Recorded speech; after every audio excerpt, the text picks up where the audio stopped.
ನೋಡಿ, ನಾನು ಒಂದು ವರ್ಷನ ಹೇಳಕ್ ಹೋದೆ. ಏನಂತಂದ್ರೆ,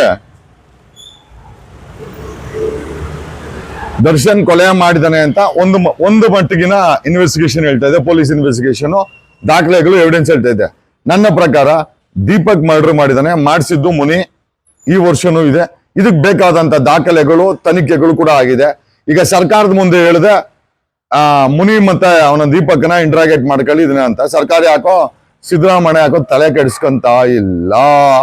ಕರ್ನಾಟಕ ರಾಜ್ಯದ ದರ್ಶನ್ ಅಭಿಮಾನಿಗಳೇ, ನಿದ್ದೆಯಿಂದ ಎದ್ದೇಳಿ. Come on boys, get up. ಅವನು ಹೊರಡೆ ಇರ್ಲಿ, ನಾನು ಹೊರಡೆ ನಿಮ್ಮನ್ನ ಲೀಡ್ ಮಾಡ್ತೀನಿ.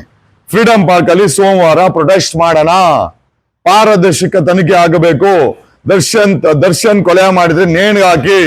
ಅವನ್ ತಪ್ಪು ಮಾಡಿಲ್ಲ, ದೊಡ್ಡ ಕಾನ್ಸ್ಪಿರಸಿ ನಡೆದಿದೆ ಅಂತಂದ್ರೆ ಮುನಿನ ಮತ್ತೆ ದೀಪಕ್ನ ಇಂಟ್ರಾಗೇಟ್ ಮಾಡ್ಬೇಕು. ಉಪವಾಸ ಸತ್ಯಾಗ್ರಹ ಮಾಡೋಣ. ಸೋಮವಾರ ಪರ್ಮಿಷನ್ ಕೇಳ್ತಾ ಇದ್ದೀವಿ. ನಾನ್ ಲೀಡ್ ಮಾಡ್ತೀನಿ. ಅವನು ಹೊರಡೆ ಇರ್ಲಿ, ಯಾರೋ ನಮ್ ದರ್ಶನ ಹೊರಡೆ ಇರ್ಲಿ.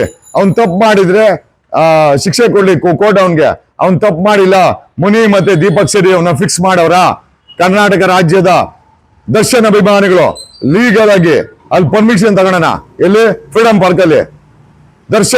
ದರ್ಶನ್ ಬಗ್ಗೆ ತನಿಖೆ ಆಗ್ಬೇಕು.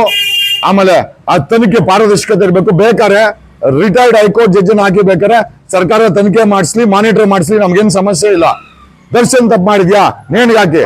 ತಪ್ಪು ಮಾಡಿಲ್ಲ, ರಿಲೀಸ್ಗೆ ನಾವು ಸತ್ಯಾಗ್ರಹ ಮಾಡೋಣ.